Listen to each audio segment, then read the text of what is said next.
First up right now at 6, protesters at Yale continue to camp out on campus a day after dozens of arrests over opposition to the war in the Middle East. Thank you for joining us tonight. I'm Mark Zinni. And I'm Erin Connolly. Channel 3 New Haven Bureau Chief Matt McFarland is live from the Yale campus tonight with the latest. Matt.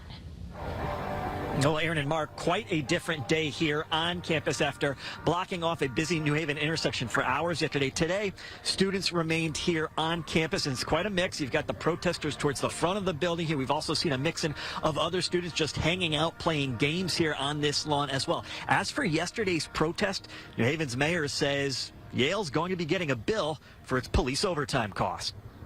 Camped out on the grass of Yale's cross campus, the crowd grew throughout the day. Continuing to recognize Yale's complicity in what's happening in Gaza and its refusal to do anything about it. Pro-Palestinian protesters calling for a ceasefire in the Middle East and for Yale to stop investing its money in companies that make military weapons. We put a lot of money into this institution, and so I think it's, pretty common sense to say we want to know what Yale's invested in. Yale has refused to disclose their investments up until this point, so that's what we're waiting for. I think it's a pretty simple demand. Not far from where the protesters hung out on the lawn, Yale police officers stood guard at Beinecke Plaza. That's where students previously camped out for days, refusing to leave before roughly 60 protesters were arrested early Monday morning.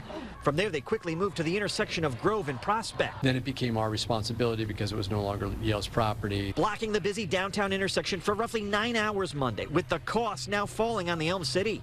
New Haven police staffed the protest with 30 officers, some of them being held over on their shifts, with the command staff telling students they needed to be out of here by rush hour. Ultimately, this is a public access way. We've got to clear the streets, not just for traffic to get through, but emergency vehicles to get through, and we will have to arrest you. New Haven Mayor Justin Elliker says it worked out with the students moving back to campus and that New Haven police didn't want to arrest anyone. But he says Yale will be getting a bill for their overtime. Thankfully, Yale has agreed to cover some of the costs of the police overtime for our covering this event.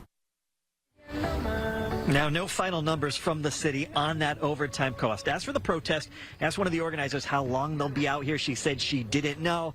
And while they have no plans to leave just now, important to note, classes wrap up the end of this week.